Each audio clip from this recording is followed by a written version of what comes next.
Take a big old deep breath. And as we do so, we anchor into this moment, this time that we have given ourselves to come together, to be fed, to be filled up, to be overflowing with love and compassion and peace and joy. And whatever it is within our soul that calls us to this place and to grow and to expand and to think differently and to think into the world that we wish to create in our lives in this very moment. And so this day, I know that the prayers that are held by each of us are answered in this hour, that something lifts us up. Something inspires us to the greater yet to be, that something unfolds within us that is that moment of, oh. And I know that Reverend Leah is absolutely divinely guided and blessed in the message that she gives this morning, that our music holds us in this sacred container and space, that our practitioners do the same as they wrap the arms of love around each of us in this community.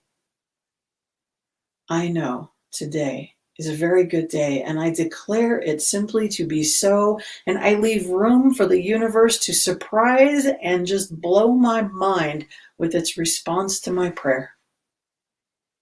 And I ask you to hold that for all of us together this morning as we say together, and so it is. Oh, morning, you guys. Well, I'm going to play a song that's about pausing over the good things that you have in life. And I personally have got a lot of positive memories associated with it. It's one of the songs that we played, I think, a couple of years ago, back in the old building, back in the old physical space. So I'm going to play it again, and hopefully that helps us find a new one. Here we go. It's called Colors by Donovan.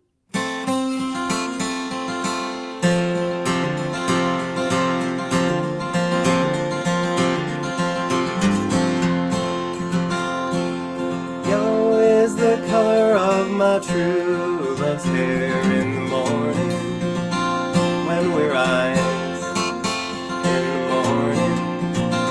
When we rise, that's the time I love the best. Blue is the color of the sky in the morning when we rise. In the morning when we rise, that's the time I love the best. Green is the color of the sparkling corn in the morning when we rise. In the morning when we rise, that's the time I love the best.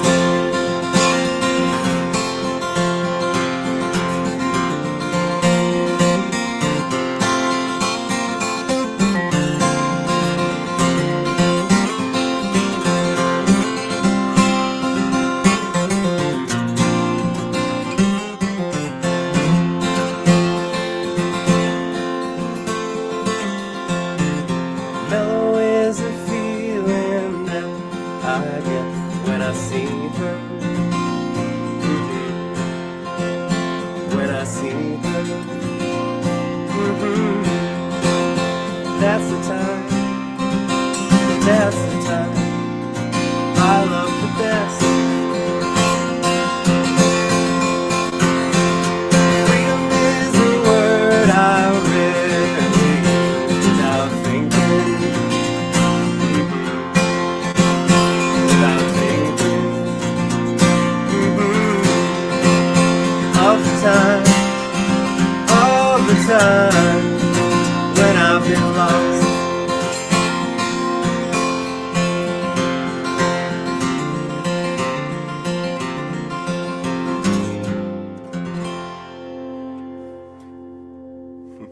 Thank you, Jimmy. What a great way to start our day, start our morning in song. So good morning, everyone. Let's harmonize our hearts and our minds. Let's take another deep breath. Let's take several deep breaths. Boy, feels good to just breathe in that light and that love and the peace and the joy that we all are. And let's harmonize together by saying care, appreciation, gratitude, compassion. Care, appreciation, gratitude, compassion. Care, appreciation, gratitude, compassion. So I love today's topic. It's all about a playful pause, being playful in our lives. Have you ever sat on a swing set as an adult and suddenly you're taken back to being a kid again? Greg and I were at a park recently and there was this big tire swing. And so we both sat on it and we just allowed it to just swing us back and forth. My legs were dangling off the side. And it just instantly brought me back to when I was a kid, when swinging on a swing was almost a daily experience. Yeah. Being playful and silly is a very important part of my life. It has been since I was a little girl playing with my best friend, Annie. She and I have been friends since I was in kindergarten, which was a long time ago. We would put on these dance performances and these shows for our parents and our friends, and we didn't care how we looked or how well we performed. We just wanted to have fun. We created our own goofy language and facial expressions that to this day we still do, and we laugh hysterically just like when we were kids. Greg and I also laugh a lot together. We make up silly voices that make each other laugh, and often I make up goofy songs that make no sense with words that are made up in order to make something rhyme together. And I'll sing these songs as I walk through the house, and Greg will often say to me, "What's that word you just said?" So I love making up these songs. They're often about our cat, Winston, and he just kind of looks at me strangely as well. And I love to have dance parties in my car. So I'm sharing all the things. These are the things that I do to be silly and have fun in my life. I blast my favorite songs. I sing along in the car and I'm bebopping, and people will drive by and they look at me like, okay, she's getting her groove on. What's going on in that car? And I don't really care because I'm having fun. And my hope is that I'm inspiring people to bring more silliness and play into their life. Yeah, so the word silly, it's kind of a funny word, and it actually comes from the German word silly, which means extremely overjoyed.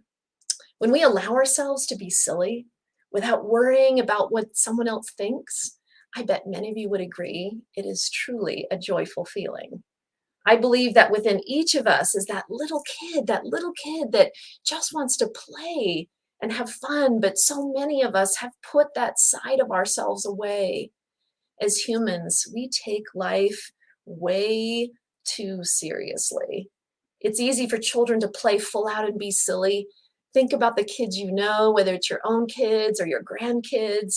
Kids have no problem playing, laughing, being silly. They're not caught up in how they look or how they sound or any part of it. They just want to express their goofiness in all its glory. Their goal is to have fun. Jesus was wise when he said, "Unless you change and become like children, you will never enter the kingdom of heaven." In becoming like children, we release our fears and we move into the energy of trust. Children have a way of seeing the world and playing in the world that allows them to experience joy in ways that we rarely experience as adults. Our ability to pause for play in our lives gives us access to the kingdom of heaven within us. The kingdom of heaven is a place where truly joy lives. That is where it exists. It's that place deep within us. And when we can access that, we can't help but dance and sing and fully express all that we are. Children tend to live more from a place of joy because it's their natural state. And it's actually our state as well. But many of us have forgotten how to really just let go and have fun.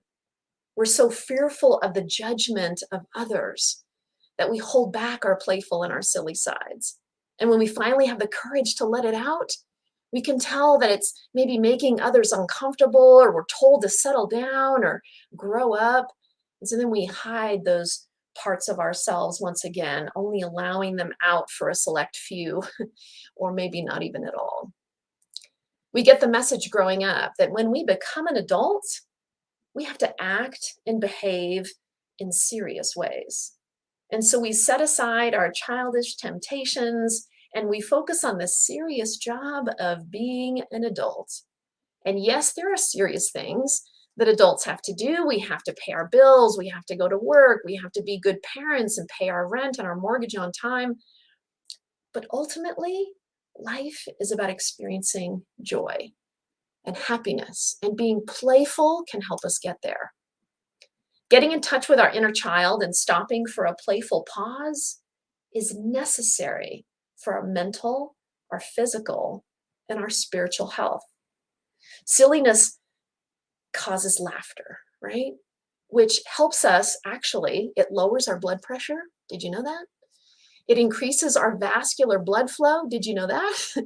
Probably not. I didn't. I had to do some research in preparation for my talk, and I discovered these things. It actually increases our vascular blood flow and oxygenation of the blood. How amazing is that? It reduces the stress hormone cortisol and increases memory and learning. So all we have to do is laugh more and be silly more, and all of this happens. The health benefits of these things are the reasons that many companies incorporate play and different activities into their work environment. Google has done this, Pixar has done this, and so has Facebook. Probably no surprises there, because they know that if they get their employees playing and laughing and having fun, that they're more productive and they're happier and they stay longer. So they know what they need to do. And that's the importance of play. That's the importance of laughter and silliness and fun. We can all use a little more of that. His Holiness, the Dalai Lama, understands this. In interviews, he speaks about very serious matters, yeah, but he always finds the humor. If you've ever listened to him, he's got the greatest laugh. He has this playful side, and he suggests that people just let themselves be playful and find the funny in life. He thinks that people are way too serious and act too formal. And I agree with him. We could all use a little more silly in our lives. You know you need more silliness and playfulness in your life when you haven't laughed out loud in a long time. When was the last time that you laughed out loud, like really laughed, belly laughed? I lived in LA for many years, and I was working at one point for a recruiting firm in the biotech industry. I was a headhunter. And one day we went out to lunch with some work colleagues. And as we sat there, a waitress walked past our table. She was carrying a heavy tray of drinks. And as she walked past us, she accidentally lost her balance, and a large cup of Diet Coke that she was carrying fell over. And the Diet Coke was just at the right angle, right above my head.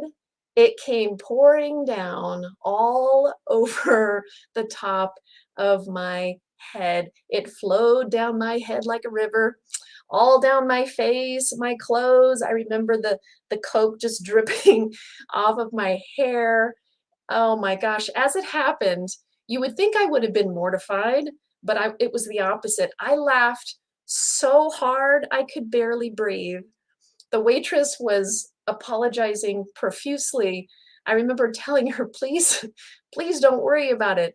I needed that laugh. I needed that. So I, was actually grateful that that whole thing happened. It was truly one of the funniest things I've ever experienced in my life. I grew up watching the Carol Burnett show and I Love Lucy. Anybody, I can't see you raising your hands, but did anybody grow up watching that? And some of you are hearing these and going, who the heck is that? They were funny, funny shows. And I think that the fact that I grew up watching them, it contributed to me being able to just laugh at myself because it was a scene right out of one of those shows. I've had other moments like this in my life, and being able to laugh at myself has really served me well. Reverend Dr. Edward Vilhune said, laughter isn't simply the best medicine, it is fuel for the soul. Gosh, isn't that true? It is fuel for the soul when we allow ourselves to just laugh. It is, oh, it's such a gift. It's a healthy thing. It is a healthy thing when we laugh till our stomach hurts or when we pee our pants. Okay, maybe not the peeing your pants part, but the laughing hysterically part, bringing moments of play and laughter into our lives. It's actually a spiritual practice, and it can be part of our practices if we choose. If you were to add in play as part of your spiritual practices, what would that look like for you? How can you bring more laughter into your life? Think about that. More silliness, more play. Maybe dancing in your car or making up goofy songs isn't your thing, but what makes you laugh? What strikes your funny bone? What activity, game, or creative endeavor did you used to love but you stopped doing? Something that brought an element of play or silliness and fun into your life. Bringing play into our life connects us to God because play and silliness creates joy within us, and God is joy. The divine is joy. It's an aspect of it. It's an aspect of the divine. Rumi said, there are many ways to the divine. I have chosen song, dance, and laughter. When we think of the divine, I suspect that most of us don't think of the divine as funny or playful, but why can't it be? Why can't it be playful? It certainly isn't some male figure sitting down, looking down on all of us with this serious look on its face, like we all grew up, that image we grew up with. We all know that that's not accurate. Sometimes I imagine God laughing right along with me. I believe that spirit is there in those funny moments and that it guides all of us to situations that bring us laughter, especially in those moments when we know we're taking life a little too seriously. Life is really funny. Humans are funny, even when they're not trying to be. And that's what makes them so funny, is when they're not trying to be funny. If we're willing to see it and look for it, and we decide for ourselves that we're going to bring more humor and silliness into our life, we will absolutely find it wherever we go. And after the kind of year and a half we've all had, boy, we could use a little more laughter and fun in our lives, yeah? Laughter is truly a gift. It is our access to the kingdom of heaven that is within us. We can access the divine in many ways, and laughter and play are just one of those ways that we can do that. And as soon as we consciously connect with the divine joy within us, we're connected to the heart of God. We are connected right into the heart of God. Play, silliness, laughter helps us set aside the challenges we may be facing for those moments that we are laughing hysterically, for those moments that we're watching that funny movie or we're dancing in our kitchen. For those moments, whatever our problems or our challenges or our worries or our fears, whatever they are not present in that moment. That's what silliness and play and laughter does for us. What a gift it is. Yeah, it is a gift to our soul. It truly is a gift to our soul.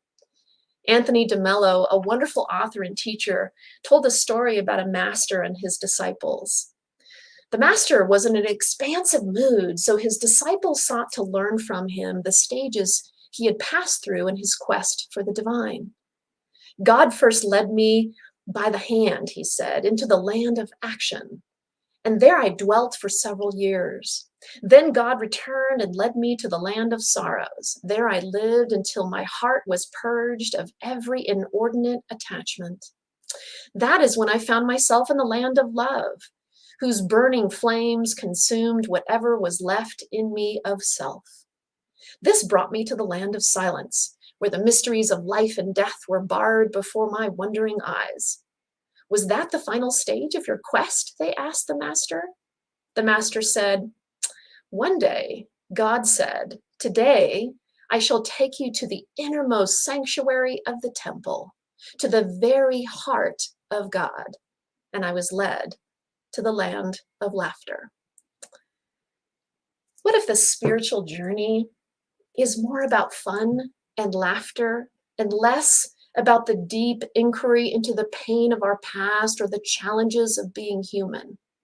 Our spiritual journey is often so serious, especially when we first start out, diving into our pain and applying spiritual principles to the various areas of our life in order to experience transformation and growth. It can be serious stuff. I don't mean to say that it's not important, that all of this isn't important. I don't mean to say that at all. But what if the journey is really about joy and play? Interesting thing to contemplate, yeah? Being human is such an interesting path for us, and it isn't always easy. But we're the ones who make it hard. We're the ones who complicate it.